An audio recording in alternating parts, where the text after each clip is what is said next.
Bonjour tout le monde, mon nom est Gilles Bernier, professeur retraité de finance, assurance et de gestion des risques à FSA-U Laval, administrateur de société et coordonnateur du module 1 dans le cadre de la certification universitaire du Collège des administrateurs de société. Bienvenue à cet entretien réalisé dans le cadre du projet La gouvernance en 15 épisodes présenté par l'Autorité des marchés financiers. La discussion que j'aurai avec nos deux invités viendra bonifier le contenu de l'article que j'ai eu le plaisir de rédiger et que vous pourrez lire. Il s'intitule « La gestion des risques et le rôle du conseil d'administration au Canada. État de la situation et impératifs liés à la COVID-19 ». Sans plus tarder, il me fait plaisir de vous présenter nos deux invités. D'abord, Mme Annie Vézo, MBA, directrice principale au sein du cabinet de services professionnels KPMG à Montréal. Annie a développé une expertise reconnue en gestion des risques et dirige une équipe de conseillers dédiée à cette pratique. Et ce, dans divers secteurs, allant du manufacturier au secteur financier en passant par le pharmaceutique. Elle collabore d'ailleurs avec le Collège des administrateurs de société à titre de formatrice à la certification au module 2, en plus d'offrir régulièrement de la formation auprès de gestionnaires, membres de haute direction et conseils d'administration en gestion des risques. Nous avons également Mme Gwen Claes, ASC, vice-présidente principale Business Support chez Ovivo Inc.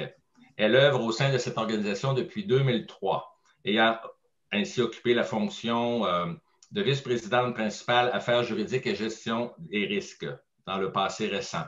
Gwen a plus de 30 ans d'expérience en droit des entreprises et en droit commercial, plus particulièrement dans le domaine des fusions et acquisitions. Membre du conseil d'administration de la Fondation de la Maison du Père, elle a aussi siégé pendant plus de 3 ans sur le conseil d'administration de Valener Énergie, une compagnie publique qui a été privatisée en 2019. Bonjour à vous deux, mesdames, et merci d'être ici aujourd'hui.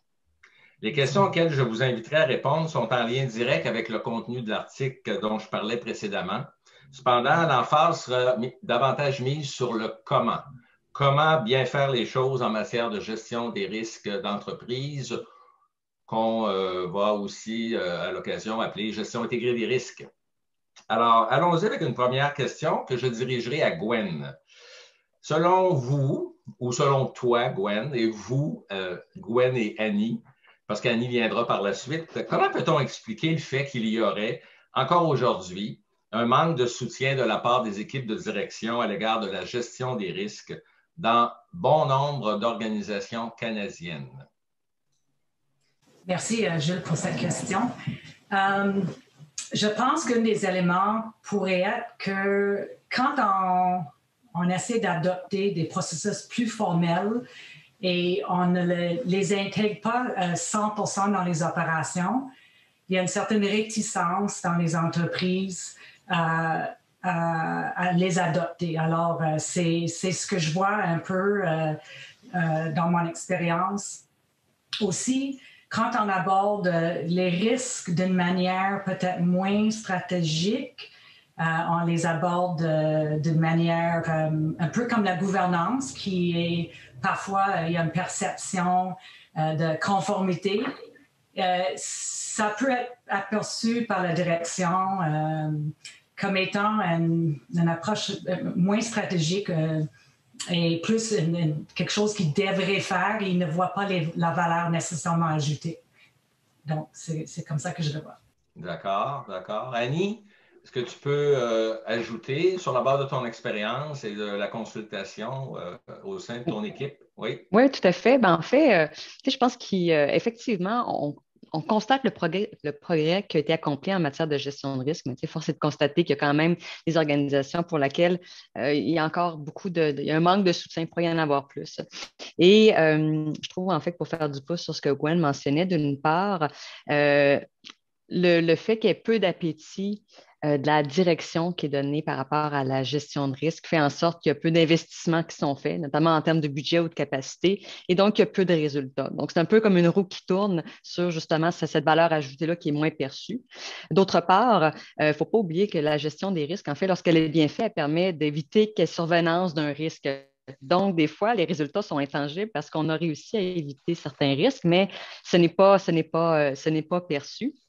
Et puis finalement, un dernier point que je trouve qui est essentiel, c'est justement lorsqu'on mentionne, Gwen mentionnait par rapport à de manière dont la gestion des risques est perçue dans l'organisation, je trouve qu'il y a de la place d'amélioration là, de nos pairs en gestion de risque à mieux communiquer en fait leur valeur ajoutée pour justement être moins perçu comme étant quelque chose d'état policier, conformité, mais davantage une valeur ajoutée pour l'organisation dans l'atteinte de ses objectifs stratégiques.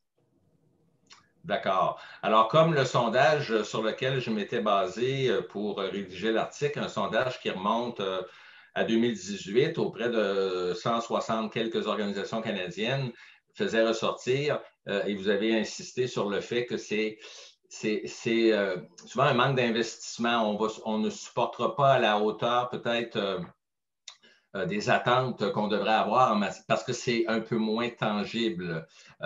Surtout si on prend en considération le fait qu'il y a des risques qu'on a évités, mais on ne sera jamais vraiment en mesure. Ça nous permet d'éviter certains risques, mais on n'est pas en mesure de le concrétiser ou de mettre la valeur sur ce qu'on a évité en quelque sorte.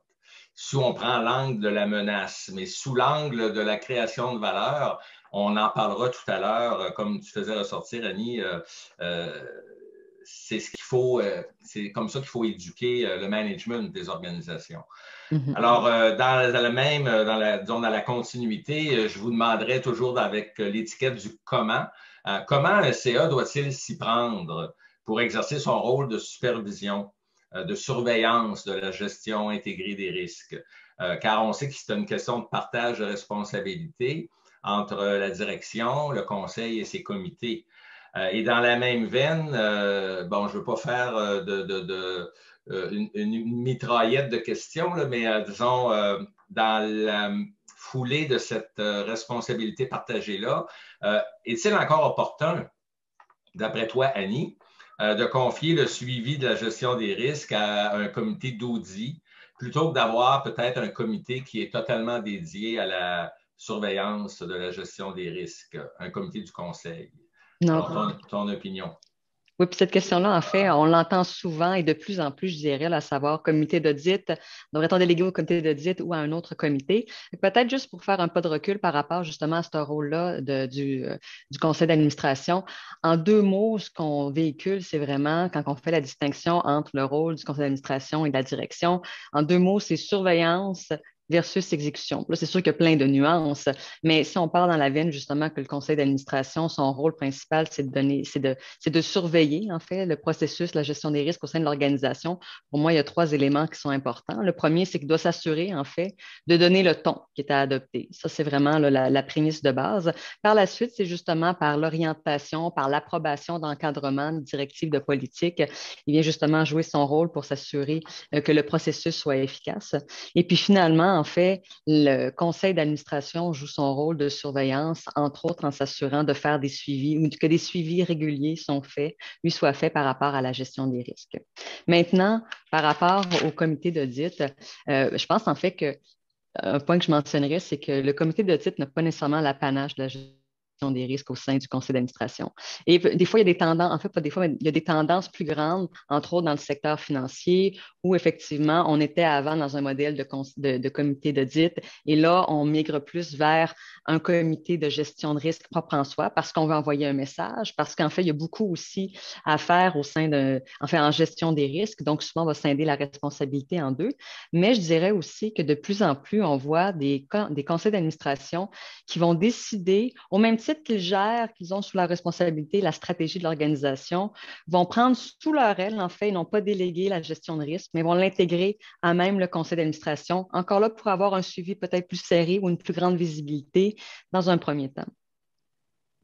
D'accord. Alors, Gwen, dans ton expérience à toi, cette question du partage des responsabilités, comment ça s'est vécu, par exemple, dans les conseils où tu as œuvré ou où tu es encore impliqué actuellement? Bien, j'ai vu les deux. J'ai vu une ségrégation du conseil vers une structure plus indépendante ou un sous-comité, si vous voulez. Et j'ai aussi vu l'intégration continuelle au sein du conseil. Honnêtement, le plus efficace pour moi, ce que j'ai vu, c'est vraiment intégrer au conseil. Je pense que, ou peut-être un sous-comité de gestion de risque, mais pas le comité d'audit. Les risques sont, surtout aujourd'hui, il y a des risques de toutes sortes, incluant la gestion du talent. Et on ne peut pas juste donner ça au comité d'audit. Et donc, je suis vraiment en faveur, soit que le conseil garde la supervision des risques et en fait un lien avec les opportunités stratégiques, parce que là où il y a un risque, il y a une opportunité. Donc, je le verrai plus comme ça. Et sincèrement, ce que j'ai vu, ce qui aide beaucoup la direction, c'est chaque opportunité lors d'un conseil, quand on voit qu'il y a eu du mouvement, des changements dans l'entreprise, des risques qui apparaissent, les lessons learned.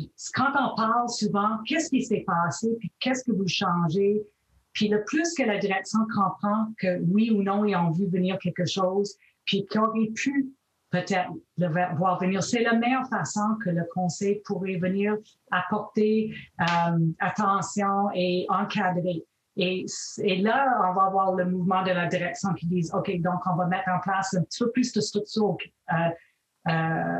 autour des choses qu'on essaie d'entrevoir parce qu'on voit qu'il y a des risques qui sont arrivés et on n'était peut-être pas du tout prêt ou on n'avait pas une structure en place. Alors, c'est comme ça que je vois une partie du rôle. En plus, que Annie dit, c'est certain, avoir une structure de suivi.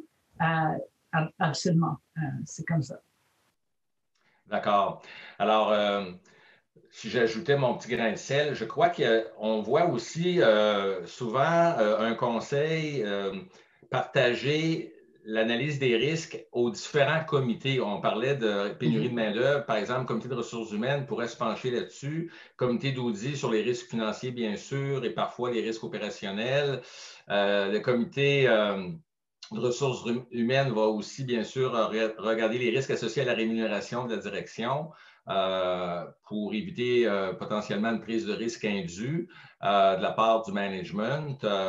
Mais quand on fait ça au conseil puis qu'on responsabilise les différents comités à l'égard de risques qui les concernent, ça prend quand même une coordination importante pour que le conseil garde justement sa vue d'ensemble sur l'application du processus qui lui appartient, hein, la surveillance du processus, mais il faut quand même qu'il y ait une coordination. Et c'est là que j'ai aimé le mot exécution auquel Annie a fait référence, parce que l'exécution, c'est le management. Alors, probablement que ça prend quelqu'un dans l'équipe de direction qui coordonne et qui appuie les comités du conseil dans leur travail de surveillance des risques. D'accord.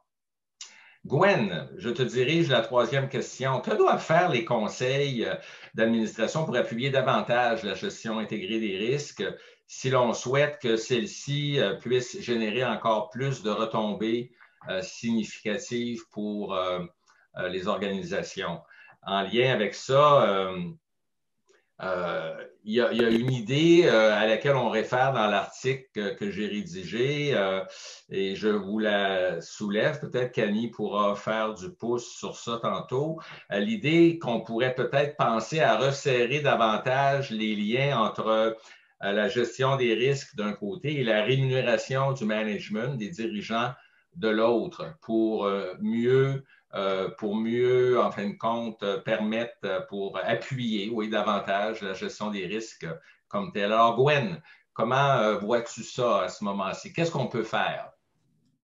Qu'est-ce qu'on peut faire? Qu'est-ce qu'on fait? Je pense qu'il ne faut pas oublier que beaucoup d'organisations mettent du temps à mettre en place un plan stratégique avec des actions, avec beaucoup de suivi. Alors, en faisant les liens avec le plan stratégique, je pense que c'est la meilleure façon il y a déjà un encadrement, une structure souvent pour le plan stratégique. Alors, en intégrant la gestion de risques dans ça, parce que souvent, les risques sont reliés à des éléments de notre plan stratégique. Et c'est une manière de s'assurer qu'il y a un suivi qui est fait, qu'il y a une discussion qui est faite, comme si on croit qu'on va avoir de la difficulté à rencontrer une certaine partie de notre plan stratégique, c'est souvent à cause d'un risque auquel on fait face, qu'on voit venir. Donc, je pense que encore une fois, quand on l'aborde de cette manière-là, je pense que la direction va démontrer qu'ils réfléchissent beaucoup aux impacts des risques et va être plus ouvert, disons, à mettre une structure autour. Et si je peux finir avec la rémunération, pour moi, il y a déjà, on est rémunéré, les dirigeants sont rémunérés. Normalement, une partie de la rémunération est liée au plan stratégique. Alors, il y a une partie de la rémunération qui est étroitement liée au risque. Et je pense que c'est déjà là en place. Peut-être on peut peaufiner ou souligner plus le lien qu'il y a, mais moi, je le vois déjà en place, ce lien-là. Oui, alors je vois le point que tu fais. Parce qu'on dit souvent, avant de donner la parole à Annie, on dit souvent qu'un CA peut quand même pas se pencher et suivre l'univers complet des risques de l'organisation. On va souvent le délimiter, on parle du top 10, hein, le top 10. Et dans ce top 10-là, probablement qu'il y aurait déjà les 5-6 principaux risques stratégiques en lien avec notre plan stratégique. Et par le fait même, si la rémunération suit un peu l'évolution du plan stratégique et la réalisation du stratégique, on se trouve, on pourrait dire, à prendre en compte les risques. Qu'est-ce que tu en penses, toi, de ça, Annie? Est-ce que tu penses que c'est pas mal ça qui se passe dans la réalité? Le lien avec la rémunération? En fait, je dirais que des organisations que j'accompagne, on n'est pas rendu là. Mais pour moi, c'est une gradation, mais on touche définitivement à un point clé pour s'assurer que la gestion des risques amène la valeur réelle au sein de l'organisation, c'est travailler sur les comportements et la culture, parce que c'est ça, en fait. Et donc, pour moi, c'est une gradation. Donc, l'idéal ou l'ultime, effectivement, c'est si on est en mesure de faire un lien concret entre la gestion des risques et rémunération. Là, on vient vraiment là, renforcer là, les comportements, renforcer les bons comportements. Mais je pense qu'une organisation, sans se rendre vers là ou aller de manière graduelle, d'une part, c'est qu'on soit s'assurer en fait que les personnes soient imputables. Donc, beaucoup encore dans les organisations, on constate que gestion des risques, on va identifier des personnes, mais on ne boucle pas la boucle. Donc, il n'y a pas nécessairement une imputabilité qui est faite. On ne leur demande pas nécessairement de rendre des comptes de rendre des comptes ou en temps opportun ou qu'une fréquence. Donc, déjà, si on met ces fondations-là en place, ça permet de renforcer en fait une certaine culture de risque. Puis oui, à terme, en fait, de pouvoir lier après ça dans l'évaluation de la performance d'un employé, si on est dans les opérations, sa contribution à la gestion des risques. Encore là, on vient renforcer. Mais avant d'arriver avec la rémunération, il y a quand même des étapes préliminaires en fait qu'on peut mettre en place qui vont quand même permettre de renforcer cette culture de risque-là. OK. Alors, on tient l'idée qu'il y a quelque chose dans le plan stratégique, qu'il y a un lien possible, mais que c'est peut-être pas encore généralisé. C'était un petit peu ce que le sondage faisait ressortir. Le sondage sur lequel je me suis appuyé pour rédiger l'article faisait ressortir que ce lien-là n'est pas encore nécessairement très fort, et c'est un peu ce que tu constates dans ta pratique en consultation. Mais il faut travailler dans l'esprit de la culture de gestion de risque, une culture de risque. Sensibiliser les gens pour que les comportements évoluent. OK. Et ça nous amène à parler, Annie, en premier lieu, oui, de la nouvelle normalité post-COVID. Hein? On n'est pas encore totalement, complètement post-COVID, mais on se rapproche. Comment les organisations doivent-elles s'y prendre pour renforcer leur approche en matière de gestion des risques en situation post-COVID? Oui, tout à fait. Bien, situation post-COVID, pour moi, à la base, c'est en fait un environnement d'affaires qui était déjà existant avant la COVID, mais là, il a été exacerbé ou accéléré. Transformation, digitalisation, on peut en nommer plusieurs. Là, donc, de quelle manière, en fait, les organisations peuvent, ou le conseil d'administration peut aider post-COVID? Ben, Gwen, en fait, en parlait dans la question précédente à l'effet des risques. En fait, quels risques remontent au conseil d'administration? Est-ce que, dans le fond, on travaille ou les risques sont présentés au conseil conseils sont les bons? Est-ce que c'est les risques justement qui sont en lien avec le modèle d'affaires, qui sont avec la stratégie de l'organisation? Encore là, on voit souvent beaucoup, c'est pas en fait les organisations qui ont une vue vraiment consolidée sur les bons risques, le top 10 justement qu'on faisait référence. Donc, s'assurer en fait que le conseil d'administration a une vue sur les risques critiques de l'organisation. Pour moi, c'est un des éléments importants. L'autre chose, c'est justement de travailler davantage sur notre vue sur les risques émergents. Les risques émergents, ça a aussi un lien avec les opportunités justement d'affaires. Puis la COVID nous aura montré plein d'exemples d'organisations justement qui ont anticipé une baisse de revenus, donc un risque, en trouvant des opportunités de nouveaux marchés, de nouveaux produits. Donc, ces éléments-là. Alors, bon risque, travailler sur les risques émergents, opportunités, là, c'est entre autres là, des éléments qui peuvent amener beaucoup de valeur. D'accord. Et ton opinion sur l'ère post-COVID, la nouvelle normalité, Gwen, en matière de gestion des risques, qu'est-ce que ça va nécessiter de la part des organisations? Bien, je pense que, comme en ce moment, on est beaucoup à l'écoute des changements, le travail hybride, diverses choses qui ont impacté des organisations. Puis je pense que à la fois le conseil ainsi que la direction d'être très à l'écoute et très agile pour voir quels sont l'impact. On ne retournerait sûrement pas comme on était, de la même manière, travailler de la même manière. Alors, ce que je vois, c'est vraiment une communication entre la direction et le conseil trimestriellement ou même entre trimestres lorsqu'il y a des grands changements. Disons quand on ne pouvait plus du tout être au bureau, puis on pensait qu'on pouvait ensuite comment retourner au bureau. Il y a je dirais plus de conversation et plus de communication au niveau des risques, des opportunités, puis comment on peut agir. Alors, ça, je pense que ce qui a changé plus, c'est que ce n'est pas statique, les risques. Les top 10, là, peuvent changer comme ça. Et je pense que ce qu'on a appris, puis c'est quelque chose qu'on doit vouloir garder après, post-COVID, pour se dire que peut-être nos clients, les fournisseurs ne voudront plus retourner à la manière qu'ils travaillaient auparavant parce qu'ils ont trouvé des nouvelles façons de travailler ou des nouvelles choses qu'ils voudraient dans leurs produits et services. Alors, je pense que c'est vraiment d'être à l'écoute de ça et ne pas penser qu'on va retomber sur les mêmes pattes dans l'avenir. Oui. Il y a un mot-clé qui est ressorti durant la période COVID, c'est la notion de résilience. On n'en parlait pas tant que ça en gestion des risques, pré-COVID. Pendant le mode COVID, on a parlé beaucoup de résilience, d'agilité. Clairement, quand on dit en gestion des risques qu'on doit se satisfaire, puis le conseil d'administration se doit d'être satisfait que l'entreprise est en contrôle, ça voudra peut-être dire d'autres choses dans le futur, post-COVID, que ça voulait possiblement dire dans le passé pas si lointain. Toute l'importance des plans de continuité, on en parle des fois de façon un peu théorique, sauf peut-être dans les secteurs réglementés. Mais là, je pense que tout le monde a vu l'importance d'avoir un plan de continuité efficace. D'accord. J'aimerais faire du pouce sur ce que Annie mentionnait tout à l'heure. Essayer de prendre avantage d'un risque qui peut être perçu comme une menace, puis en faire une opportunité.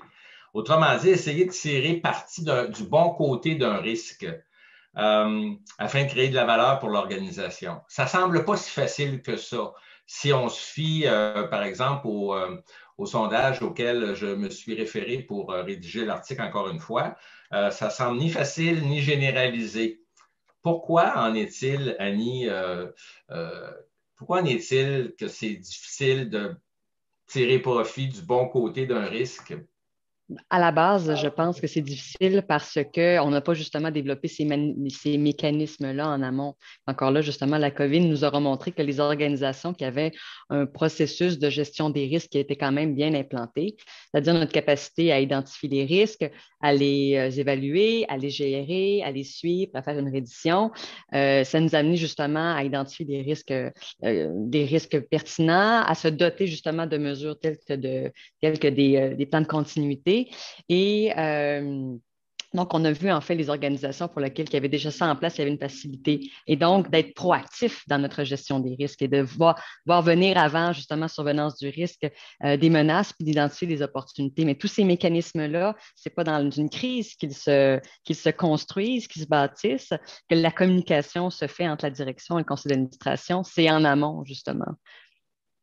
OK. Et donc, Gwen, toi, de par tes expériences comme gestionnaire, mais aussi comme administratrice, par exemple, dans l'organisation Balenaire Énergie, où tu siégeais dans le passé, as-tu vu ce genre d'occasion-là se présenter où on a pu basculer un risque de type menace en opportunité qui a permis de créer de la valeur pour l'organisation?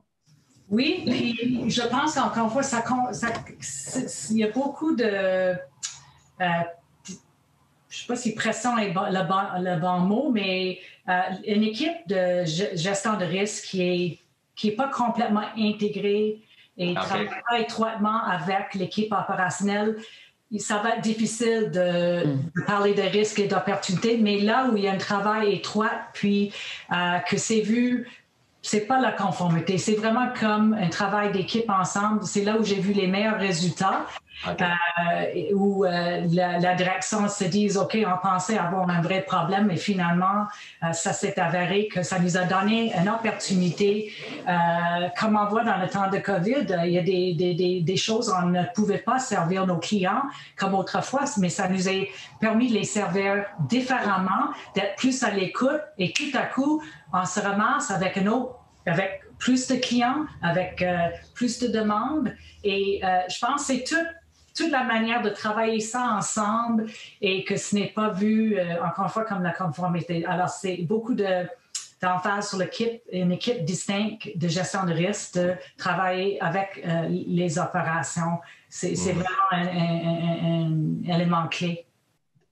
Alors, je retiens de vos commentaires qu'on a tendance, quand on veut simplifier, de dire que la gouvernance s'intéresse à la fois à la conformité et à la création de valeur. Quand on essaie de placer la gestion des risques dans un des deux créneaux, dans le fond, la gestion des risques, c'est un hybride. Oui, il y a un volet conformité dans ça, mais il y a un volet potentiellement de création de valeur qui est très important. Mais ça nécessite une certaine intégration dans les équipes de direction, puis ça rejoint l'idée d'une culture de risque puis une mentalité au sein de l'équipe de direction à cet égard-là. D'accord. Oui. Enfin, Gwen, j'aimerais te poser la dernière question dans le cadre de notre entretien que pourra aussi commenter Annie parce qu'elle travaille sur ce concept-là. Mais en tant que membre, oui, de conseil d'administration, comment peut-on arriver, selon toi, Gwen, à se faire une bonne idée de la maturité de la gestion des risques d'entreprise au sein de l'organisation? On parle de maturité. Comment on peut s'y prendre, d'après toi? Bien, c'est clair que quand on fait une revue trimestrielle ou même une revue de plan stratégique lors d'une réunion de stratégie et de budget, on voit comment est-ce que c'est intégré, comment est-ce que l'équipe de direction a regardé la possibilité de ne pas arriver à leur KPI ou pas rencontrer leur plan stratégique. Alors, normalement, il y a une discussion. Qu'est-ce qui pourrait faire en sorte qu'on peut y arriver? Puis qu'est-ce qui peut faire en sorte qu'on peut potentiellement ne pas y arriver? Et c'est quoi les actions qu'on prend en main? Par exemple, talent. Aujourd'hui, le talent, très difficile à avoir les bonnes personnes avec les bons... tous les atouts qu'on a besoin. Et quand on dit qu'on va démarrer une nouvelle ligne de produits ou quelque chose de ce côté-là, si on n'a pas pris les mesures pour voir les risques de ne pas aller chercher le bon personnel, de les intégrer, etc. Donc, c'était dans une discussion comme ça, on voit tout de suite si la direction a réfléchi, puis s'est fait une liste de toutes les choses qu'ils doivent considérer, les risques attachés à l'atteinte de cet élément du plan stratégique. S'ils l'ont pas fait, ils n'ont pas fait le travail en arrière qu'ils doivent en termes de gestion de risque. Alors, ça va paraître. Ce que tu dis, c'est que dans la conversation, l'échange avec le conseil, si le management est en retard à cet égard-là, on va s'en apercevoir, puis ça va nous donner une idée du niveau de maturité. Chez les consultants, Annie, la notion de maturité est importante en matière de gestion des risques. Vous faites des mandats autour de ça dans les organisations très souvent pour aider un conseil et l'équipe de direction à se positionner au moment où on se parle là, maintenant, versus vers où on voudrait se rendre. Alors, comment procéder en général pour évaluer la maturité au sein d'une organisation en matière de gestion des risques? Non, effectivement. Une demande très courante là, dans les organisations parce que ça permet justement de s'assurer qu'on a un portrait actuel puis voir où est-ce qu'on peut travailler pour apporter plus de valeur. Donc, il y a la théorie, puis après ça, il y a le pratico-pratique. C'est sûr que dans le fond, dans la théorie, quand on regarde un cadre de maturité, bien, on veut savoir d'un point de vue, on a différents piliers, mais on veut voir d'un point de vue stratégie de risque. Cadre de gouvernance, est-ce que les rôles et responsabilités au sein de l'organisation sont clairs? Est-ce qu'ils sont bien segmentés entre le conseil, entre la direction et plus bas? On veut regarder aussi justement la culture de risque. Est-ce que les gens sont à l'aise de remonter dans les opérations? Est-ce qu'ils sont à l'aise de remonter des incidents, des enjeux, ou ils ont l'impression qu'ils vont se faire chicaner en bon français? Est-ce que même au sein du conseil d'administration, on est à l'aise de soulever des points, d'avoir des points justement divergents et d'en discuter? Donc, cette culture-là, cette transparence-là, c'est également des éléments qu'on regarde. Puis on regarde, bien entendu, le processus de gestion des risques. Et c'est là, en fait, quand je dis de passer de la pratique, plutôt de la théorie à la pratique, c'est concrètement trois indicateurs qui ne mentent jamais là, sur la maturité actuelle. C'est d'une part, le processus de gestion des risques. Si en tant que conseil d'administration, je suis informée une fois par année sur les risques ou l'évolution, déjà là, en fait, la fréquence m'indique que la maturité, on pourrait l'améliorer à ce niveau-là. Est-ce que la liste des risques aussi change? Puis Gwen en parlait précédemment. C'est pas statique, justement. Là. Donc, si d'année en année, on traîne les mêmes risques, ben encore là, ça nous donne une indication que la maturité n'est peut-être pas là également. Puis finalement, un des éléments qui est important, qui ne ment pas dans la maturité, puis Gwen également en faisait référence, c'est la personne dans les opérations qui est responsable du processus de gestion des risques. Où se trouve-t-elle? Est-ce qu'elle est au même niveau que le comité de direction est en mesure justement d'avoir des discussions franches, stratégie, risque, ou elle se retrouve trois échelons plus bas et à la visibilité? Ça, c'est des éléments qui généralement donnent une très bonne indication sur la maturité actuelle là, de la gestion de risque dans une organisation. D'accord. Et vous avez, à l'occasion, aujourd'hui, fait référence à la notion d'efficacité du processus de gestion des risques une fois qu'il est élaboré, que la politique générale en matière de gestion des risques est approuvée par le Conseil. On a parlé d'efficacité. En quoi la fonction d'audit interne peut-elle nous être utile, toujours en lien avec la notion de maturité et surtout celle d'efficacité? Elle est mesurer l'efficacité de nos processus en matière de gestion des risques. Bien, en fait, lorsque l'audit interne existe dans une organisation, là, j'encourage non seulement pour avoir une vue sur la maturité, mais en tout temps, en fait, l'audit interne devrait jouer un rôle clé, en fait, juste un rôle de troisième ligne de défense. Donc, là, sa valeur ajoutée. Puis en plus que justement, l'audit interne offre une perspective, une assurance indépendante au conseil d'administration. Donc, c'est très à propos que ce soit dans le cadre d'un mandat d'audit ou plus en mode conseil d'utiliser l'audit interne, justement, ses connaissances pour venir jeter un regard, poser un regard plutôt là, sur la gestion de risque puis présenter des recommandations au conseil d'administration. D'accord. Même dans les plus petites organisations où il n'y a pas nécessairement une équipe dédiée à l'audit interne, si l'enjeu est suffisamment important aux yeux de la direction et du conseil d'administration, puis qu'on en discute au conseil, on peut toujours aller chercher un service externe, en fait, en impartition, aller chercher un service d'audit interne, mais fait par une firme externe. Peut-être pas nos auditeurs financiers réguliers, nos auditeurs externes, peut-être une autre organisation, mais qui pourrait venir nous donner un coup de main à faire une évaluation de l'efficacité et de nos mécanismes. Ça peut être envisageable. Moi, je l'ai vu dans une organisation où j'ai déjà siégé, ça avait été très utile à cet égard-là. Entre autres, au niveau cyber security, oui. Il faut être à la fine pointe. C'est ça. Ça peut être tout à fait pertinent. Ouais. OK, bien écoutez, mesdames, je crois qu'on a fait le tour de ce qu'on avait prévu de discuter. J'encourage les personnes qui prendront le temps de nous écouter, de visionner la capsule vidéo, aussi de lire l'article. Et je vous remercie beaucoup au nom du collège et de la communauté des administrateurs de société pour votre participation aujourd'hui. Merci beaucoup. Merci. Au revoir. Bye bye.